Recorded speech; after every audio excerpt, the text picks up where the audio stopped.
जय हिंद दोस्तों, स्वागत है आप सभी का रेलवे बैच में। इस बैच में हम लोग आदित्य रंजन सर की रेलवे मैथ्स बुक को सॉल्व कर रहे हैं और अभी करंट में जो टॉपिक चल रहा है वो है एज, यानी कि आयु से रिलेटेड हम लोग सवालों को कर रहे हैं और एज का ये लास्ट क्लास है। इसमें हम लोग सारे सवालों को कर लेंगे। जो 8 सवाल बचे हुए थे क्वेश्चन नंबर 63 से क्वेश्चन नंबर 70 तक। ठीक है, तो आइए शुरू करते हैं। पहला सवाल देखिएगा, 2022 का सवाल है ग्रुप डी का। राजेश की बेटी की आयु राजेश की पत्नी की आयु की 1/3 है। राजेश की पत्नी की आयु राजेश की आयु की 3/4 है तथा राजेश की आयु राजेश की पिता की आयु की 3/5 है। यदि राजेश की पिता की आयु 60 वर्ष है तो राजेश की बेटी की आयु कितनी होगी? आपको पीछे से देखना है क्योंकि पीछे से लिंक जुड़ता हुआ चला जा रहा है।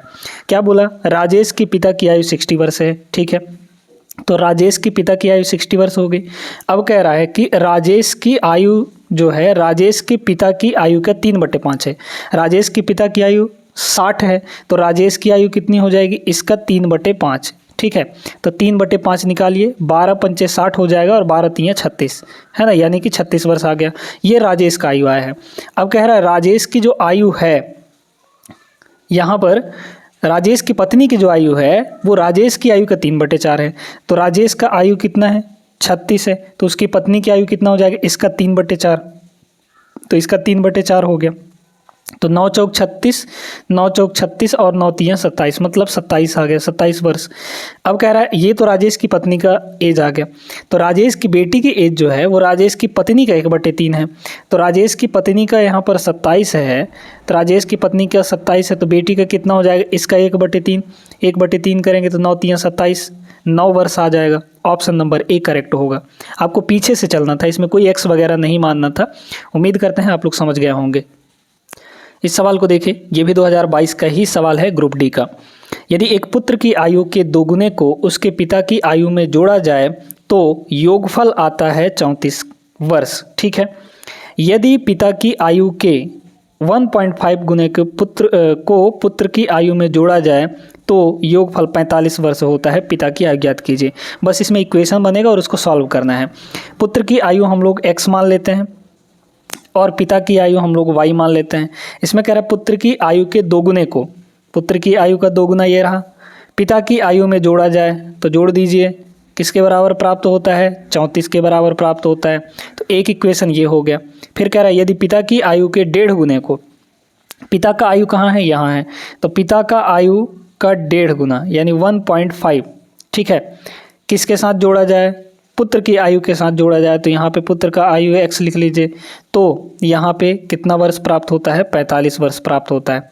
अब इसको सॉल्व करना है। कैसे करेंगे देखिएगा, यहाँ पे आपको पिता की आयु चाहिए, मतलब y की वैल्यू चाहिए, है ना। तो एक काम करिए, नीचे वाले में 2 से मल्टीप्लाई कर दीजिए ताकि 2x बन जाए तो काटते बने, है ना।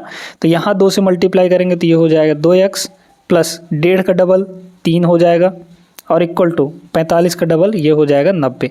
अब घटा दीजिए, देखिए इसको घटाना है, ठीक है, इसको ऐसे माइनस करना है। तो 2x माइनस 2x 0 हो गया, 3y माइनस y यानी कि 2y बचा, इक्वल टू इधर देखिए 90 माइनस 34, तो 90 माइनस 34 ये हो गया 6 और 8 3 5 ये हो गया। ठीक है, अब y की वैल्यू कितनी हो जाएगी? तो y की वैल्यू यहाँ पर हो जाएगी 28 वर्ष, है ना। तो 28 वर्ष, यहाँ पे 28 दूना 56, 28 वर्ष इसका करेक्ट जवाब होगा।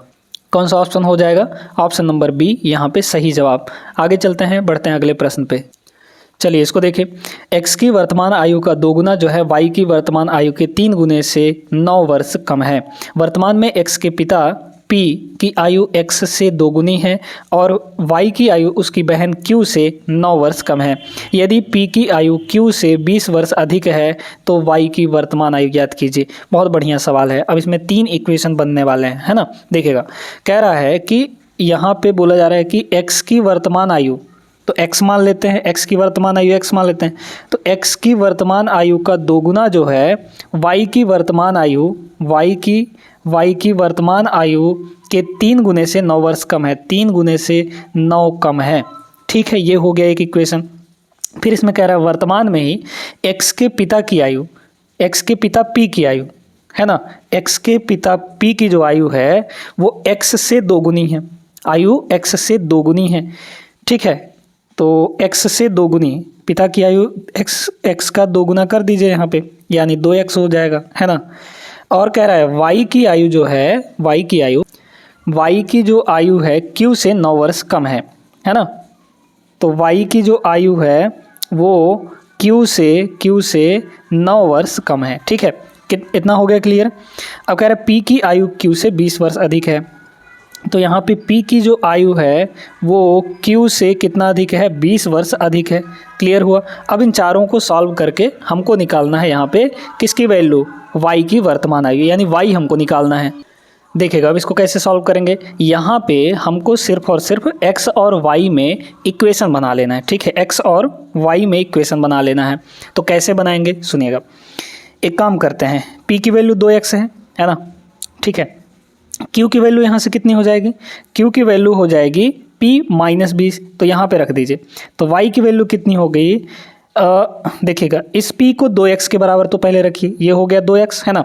तो q की वैल्यू कितनी होगी, 2x और माइनस 20, तो यहाँ q रखिए। तो q के जगह पे रख सकते हैं 2x माइनस 20, और ये माइनस 9 है ही, तो ये हो गया माइनस 9। मतलब ओवरऑल क्या हो गया यहाँ पे, 2x और माइनस 20 9 29 हो जाएगा। तो y की वैल्यू हमारे पास कितनी आ गई, 2x माइनस 29 आ गया, ठीक है। अच्छा ये भी 2x है ना। तो 2x की जगह पे हम 3y माइनस 9 रख सकते हैं। तो ये है हमारे पास y equal to 2x minus 29। 2x की वैल्यू कितनी है, 3y माइनस 9 है ना। y की वर्तमान आयु चाहिए तो हमको y को एलिमिनेट करना पड़ेगा, x को एलिमिनेट करना पड़ेगा। तो x के जगह पे क्या रख देंगे, 3y माइनस 9, और यहाँ पे माइनस का कितना है, 29 है, ठीक है। इक्वल टू इधर कितना हो गया y। अब 3y, या तो इस y को उधर ले जाइए या फिर 3y को इधर ले आइए, कोई दिक्कत नहीं है, दोनों काम कर सकते हैं। अच्छा माइनस 9 माइनस 29 कितना हो जाएगा, माइनस का 38, माइनस 38 इधर आएगा तो प्लस का 38 हो जाएगा। Equal to 3y minus y यानी कि 2y हो गया। तो y की वैल्यू यहाँ से आ गई 19 वर्ष, 38/2, 19 वर्ष करेक्ट जवाब होगा ऑप्शन नंबर डी। इस तरीके से एलिमिनेट करके आप लोग निकाल सकते थे। चलिए अगले प्रश्न पे देखिएगा दोस्तों, बहुत बढ़िया सवाल है। 3 व्यक्तियों का आयु का योग यहाँ पे 44 के बराबर दे रखा है, ठीक है। तो x, y और z तीनों का योग हम लोग मान लेते हैं x plus Y plus Z equal to किसके बराबर है, 44 के बराबर। फिर कह रहा है उनकी आयु का संख्यात्मक गुणनफल यानी x into Y into Z, इसकी वैल्यू कितनी दी गई है यहाँ पे, 1950 के बराबर दिया गया है, ठीक है। साथ ही कह रहा है दूसरे और तीसरे व्यक्ति की आयु का अंतर, दूसरा और तीसरा व्यक्ति कौन है, दूसरा और तीसरा व्यक्ति यानी y माइनस जेड, ठीक है। दूसरे और तीसरे व्यक्ति की आयु का अंतर, इसको जो है पहले और दूसरे व्यक्ति के अंतर, पहले और दूसरे व्यक्ति यानी x माइनस वाई, ठीक है, दूसरे व्यक्ति के अंतर से घटाने पर 5 वर्ष प्राप्त होता है, 5 वर्ष प्राप्त होता है ना। अब यहाँ पर आप ये देखिए कि किसको किस में से घटाना है, बात ये है ना। क्या बोला गया है कि पहले व्यक्ति और दूसरे व्यक्ति के अंतर से जिससे लगा होता है उसको पहले रखते हैं, मतलब x और y के अंतर को पहले रखेंगे, ठीक है। तो ये y माइनस जेड जो है वो उधर चला जाएगा, तो माइनस आपका कितना हो जाएगा, y माइनस जेड हो जाएगा, और ये अंतर 5 वर्ष के बराबर आया है। तो यहाँ से ये टोटल हो गया x माइनस वाई माइनस का 2y हो जाएगा, और यहाँ पे माइनस माइनस प्लस जेड हो जाएगा, इक्वल टू हो गया 5 के बराबर। क्लियर है। अब आपको बोला है दूसरे व्यक्ति की वर्तमान आयु निकालनी है, यानी y की वैल्यू हमको यहाँ पे निकालनी है, ठीक है। तो y की वैल्यू निकाल लीजिए। y की वैल्यू अगर हम लोग निकालेंगे, है ना, दूसरे व्यक्ति के, तो कुछ नहीं करना इसमें, तो ये तो आसान हो गया, बहुत आसान हो गया। देखिए x plus Y plus Z है, यहाँ भी x minus 2y plus Z है, तो x यहाँ भी प्लस है, यहाँ भी प्लस है, जेड यहाँ भी प्लस है, यहाँ भी प्लस है, बस घटा दीजिए, है ना। तो देखिए माइनस और ये हो जाएगा प्लस, ये हो जाएगा माइनस, ये हो जाएगा माइनस, तो प्लस x माइनस x खत्म, प्लस जेड माइनस जेड खत्म, y प्लस 2y यानी कि 3y हो जाएगा, इक्वल टू यहाँ पे देखिए 40 माइनस 5, तो 44 माइनस 5 करेंगे तो 39 आ जाएगा, मतलब y की वैल्यू कितनी हो गई यहाँ पे, 13 हो गया, है ना, 13 के बराबर आ गया। 13 वर्ष करेक्ट जवाब होगा। ये जो बीच वाला ये दिया था ना, ये बिना काम का था यहाँ पर। उम्मीद करते हैं समझ आ गया होगा। चलिए अगले प्रश्न पे। अगला सवाल देखिए दोस्तों, बहुत बढ़िया सवाल है। इक्वेशन ही बनेगा इसमें और लगाना है आपको। एक पिता और उसके पुत्र की वर्तमान आयु का योग पुत्र की वर्तमान आयु के 3 गुने से 6 वर्ष अधिक है। पिता की आयु हम लोग x मान लेते हैं, पुत्र की आयु हम लोग y मान लेते हैं। तो x और y का योग, दोनों की आयु का योग पुत्र की आयु के 3 गुने से 6 वर्ष अधिक है। पुत्र की आयु y है, y का 3 गुना उससे 6 अधिक हो गया। सॉल्व करिए तो ये हो जाएगा x इक्वल टू यहाँ पे 2y प्लस का 6 हो गया। ठीक है, कह रहा 2 वर्ष बाद, तो 2 वर्ष बाद पिता की आयु का 2 गुना, 2 वर्ष बाद पिता की आयु कितनी हो जाएगी, x प्लस 2 हो जाएगी।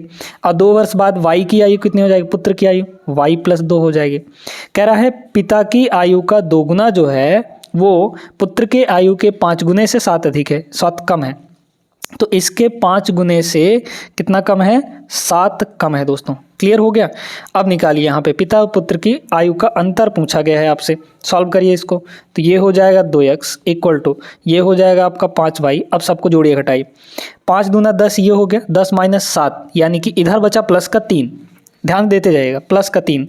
और ये 2 दूना 4 है, तो इधर प्लस 3 है और ये प्लस 4 उधर जाएगा तो माइनस 4 हो जाएगा।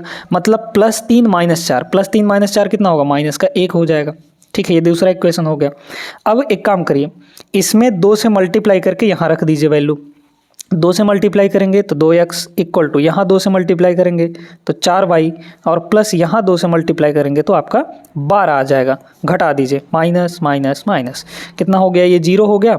अच्छा ये कितना आ जाएगा, y आ जाएगा, इधर तो 0 हो गया है ना, और -1 माइनस 12 यानी माइनस का 13 हो गया। तो y की वैल्यू यहाँ से सीधे सीधे 13 के बराबर आ गया।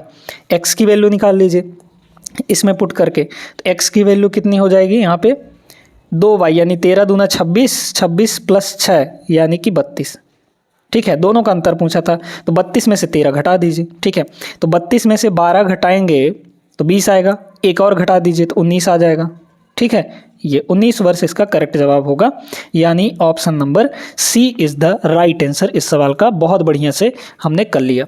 चलिए अगले प्रश्न पे चलते हैं।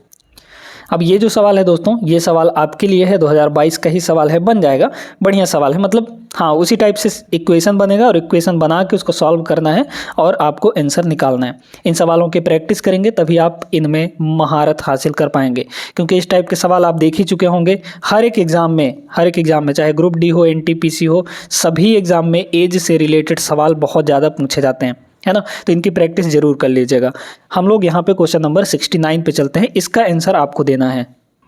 चलिए देखिए ये सवाल क्या कह रहा है ना, देखने में तो बहुत बढ़िया दिख रहा है। अनु की वर्तमान आयु का 2 गुना बीना की वर्तमान आयु से 6 वर्ष अधिक है। अनु की माँ की वर्तमान आयु अनु की वर्तमान आयु की 3 गुना है और बीना अपनी बहन S से 5 वर्ष छोटी है ना। तो यदि M और S की वर्तमान आयु का योग 64 वर्ष है तो अनु की वर्तमान आयु क्या होगी। M और S, ठीक है, ध्यान देते जाइएगा। M प्लस S किसके बराबर है, यहाँ पे 64 के बराबर है। क्लियर है, ठीक ना, ये चीज़ ये पहले ही दे दिया। अब कह रहा है अनु, है ना, ध्यान देते जाइएगा। तो अनु की वर्तमान आयु का 2 गुना बीना की वर्तमान आयु से 6 वर्ष कम है। ठीक है, तो अनु मतलब A, अनु की जो वर्तमान आयु का 2 गुना है, इसका 2A, ये किसके बराबर है, ये है बीना की वर्तमान आयु से 6 वर्ष अधिक। बीना मतलब B, तो B से 6 वर्ष अधिक के बराबर है। ठीक है, इसको भी रहने दीजिए। अनु की माँ M की वर्तमान आयु, यानी M जो है M की वर्तमान आयु अनु की वर्तमान आयु का 3 गुना है। अनु का वर्तमान आयु यानी A का 3 गुना है। ठीक है, M इक्वल टू 3A आ गया। फिर इसमें कह रहा है और बीना अपनी बहन S से 5 वर्ष छोटी है, यानी बीना जो है, बीना यानी बीना की आयु, उसकी बहन S से कितना छोटा है, यहाँ पे 5 वर्ष छोटी है, तो S माइनस 5 हो गया। M और S ये तो लिख ही चुके हैं, हमको अनु का वर्तमान आयु चाहिए, यानी A का A निकालना है हमको। ठीक है, सब कुछ एलिमिनेट कर दीजिए, बस A को रखिए। क्लियर है। अच्छा देखिए 3A के जगह पे, सॉरी M के जगह पे 3A रख सकते हैं, तो यहाँ हो गया 3A, ध्यान देते जाइएगा, 3A हो गया। प्लस S की वैल्यू कितनी है, तो S की वैल्यू हम यहाँ से निकाल सकते हैं क्या, S की वैल्यू इधर ले आइए, तो S की वैल्यू यहाँ से हो जाएगी B प्लस 5, B प्लस यहाँ पे 5 हो गया। अच्छा B की वैल्यू क्या रख सकते हैं, यहाँ से रख सकते हैं, है ना, तो 2A माइनस 6 हो जाएगा। तो B की वैल्यू यहाँ पे क्या हो गई, 2A माइनस 6। बी की वैल्यू हो गई 2a-6, तो यहाँ पे हो गया 2a-6 और ये +5 तो है ही, है ना। तो s की ओवरऑल वैल्यू यहाँ से कितनी आ गई बताइए, 2a-6 और +5 यानी कि -1 हो जाएगा। तो s के जगह पे 2a-1 रख सकते हैं। तो s यहाँ पर है, s के जगह पे 2a-1 रख दीजिए और इसकी पूरी वैल्यू यहाँ पर कितनी है, 60 के बराबर है, सॉरी 64 के बराबर है ना। तो यहाँ पर हो गया 64। 3a और 2a ये हो जाएगा 5a और इक्वल टू उधर हो जाएगा 65, मतलब a की वैल्यू यहाँ पर 13 हो गई। 13 वर्ष करेक्ट जवाब होगा ऑप्शन नंबर सी। समझ में आया सभी को? अच्छा सवाल था, मतलब सिंपल से सवाल है, आपको दिमाग बस लगाना है इक्वेशन बनाने के बाद। आइए देखिएगा इस सवाल को। अब इसमें भी इक्वेशन ही बनाना है आपको, ठीक है। कह रहा है सुजाता की वर्तमान आयु का 3 गुना वनिता की वर्तमान आयु के 2 गुने से 5 वर्ष अधिक है, ठीक है। सुजाता की आयु हम लोग x मान लेते हैं, और कोई है क्या सुजाता वनिता के अलावा? नहीं है, है ना। अच्छा है, k है यहाँ पे, है ना। तो सुजाता की x मान लेते हैं, या फिर s और v लेके चलिए, ठीक है। तो सुजाता की वर्तमान आयु का 3 गुना यानी 3s जो होगा ये किसके बराबर होगा, वनिता की आयु के 2 गुने से 5 अधिक, तो 2v से 5 अधिक हो जाएगा। क्लियर है। फिर कह रहा है 3 वर्ष बाद वनिता की आयु का 3 गुना। अच्छा, वनिता की आयु का 3 गुना कितना होगा 3 वर्ष बाद? 3 वर्ष बाद वनिता की आयु v+3, इसका 3 गुना किसके बराबर है, सुजाता की आयु के 4 गुने से। अच्छा, 3 वर्ष बाद सुजाता की आयु कितनी होगी, x+3 होगी, इसके 4 गुने से 4 वर्ष कम होगा, 4 गुने से 4 वर्ष कम कर दिए, ठीक है। अच्छा अब सुनिए, यहाँ पे वनिता की आयु के से 4 वर्ष अधिक है, ठीक है। तो k का मान निकालना है। अब देखिए, चलिए पहले s और v में इक्वेशन बना के सॉल्व करिए। ये कितना हो जाएगा, ये हो जाएगा 3v, ठीक है, 3v और इक्वल टू इधर हो गया 4s, है ना। ध्यान देते जाइएगा, 4 तियाँ 12, 12 - 4 8, और ये हो जाएगा 3 तियाँ 9, तो 8 और ये +9 उधर जाएगा तो -9 हो जाएगा, तो +8 - 9 यानी कि माइनस का 1 आ जाएगा। क्लियर है। अब आपको क्या करना है, यहाँ पे सॉल्व करके निकालना है किसकी वैल्यू, यहाँ पे वनिता, क्योंकि वनिता और के में रिलेशन दिया गया है, यानी v की वैल्यू हमको निकालनी है। तो जब v निकालना है तो s को एलिमिनेट करना पड़ेगा, ठीक है। तो s को एलिमिनेट करिए, कैसे, यहाँ 4s है, यहाँ 3s है, तो इस वाले में हम लोग क्या कर देंगे, यहाँ पे 4 से मल्टीप्लाई और इस वाले में 3 से मल्टीप्लाई कर देंगे, ताकि हमारा s दोनों जगह बराबर हो जाए, 12 हो जाए। 4 से गुणा करिए तो यहाँ गुणा करेंगे 12s इक्वल टू इधर गुणा करेंगे 8v, है ना, 4 दूना 8v प्लस 4 पंचे 20, ये हो गया। इसमें 3 से गुणा करिए तो ये हो जाएगा 9s equal to 12s, sorry ये 9v होगा ना, यहाँ पे कितना होगा 9v हो जाएगा, है ना, ये हो गया, प्लस 12s और -3, 3 1 कम 3 हो गया। अब बस जोड़ दीजिए, जोड़ेंगे तभी काम बनेगा, है ना। तो जोड़ेंगे तो क्या होगा, ये वाला इधर से और ये वाला इधर से ख़त्म हो गया, इधर बचा 9v, 8v इधर आ जाएगा तो माइनस का 8v हो गया, इक्वल टू 20 - 3 यानी कि 17 हो गया। तो v की वैल्यू हमारे पास आ गई 17 के बराबर। अब कह रहा है कि k जो है वनिता से, अच्छा वनिता की आयु सुजाता से k वर्ष अधिक है। वनिता की जो भी आयु है यानी 17, वनिता की आयु सुजाता का भी निकालना पड़ेगा, ठीक है, सुजाता का भी निकाल लीजिए। तो v की वैल्यू आ गई है ना, v की वैल्यू आ गई है, सुजाता का निकाल लीजिए, किसी एक इक्वेशन में रख दीजिए, इसमें रख देते हैं, ठीक है। देखिए तो कितना हो जाएगा, v की वैल्यू कितनी है 17, तो 17 तियाँ ये हो गया 51, ठीक है, -1 इधर आएगा तो ये हो जाएगा 52, ठीक ना, ये हो गया 52, सॉरी यहाँ पे हाँ प्लस 1 इधर आ जाएगा ना, इक्वल टू यहाँ पे 4s हो गया। तो s की वैल्यू यहाँ से कितनी आ गई है, तो 52 हो जाएगा, मतलब 13 चौके 52, 13 वर्ष आ गया। अब कह रहा है कि वनिता की आयु सुजाता से k वर्ष अधिक है ना, मतलब अंतर ही k का है, तो अंतर k का निकाल लीजिए विनीता और सुजाता में। तो 17 और 13 कितने का अंतर, 4 का अंतर, मतलब k की वैल्यू कितनी हो जाएगी, यहाँ पे 4 वर्ष हो जाएगी। ऐसे नहीं समझ में आ रहा है तो ऐसे समझिए, वनिता की जो आयु है यानी 17 वो सुजाता से 4 वर्ष अधिक है, सुजाता मतलब 13 से 4 वर्ष अधिक है, सॉरी k वर्ष अधिक है। तो k की वैल्यू कितनी होनी चाहिए तब ये बराबर होंगे, 4 होनी चाहिए। ऑप्शन नंबर बी करेक्ट हो जाएगा। समझ में आया ना। तो ये लास्ट प्रश्न था दोस्तों इस एज से रिलेटेड चैप्टर का। उम्मीद करते हैं कि आप लोग सभी एंजॉय किए होंगे इस क्लास को और इस पूरे चैप्टर को भी। आगे मिलते हैं हम लोग अगले क्लास में ऐसे बेहतरीन सवालों के साथ। एक नया चैप्टर स्टार्ट करेंगे जहां पे आपको बेहतरीन तरीके, बेहतरीन मेथड्स, बेहतरीन कॉन्सेप्ट सिखाए जाएंगे। तब तक आप लोग जुड़े रहिएगा और चैनल को सब्सक्राइब जरूर कर लीजिएगा। मिलते हैं नेक्स्ट क्लास में, तब तक के लिए जय हिंद।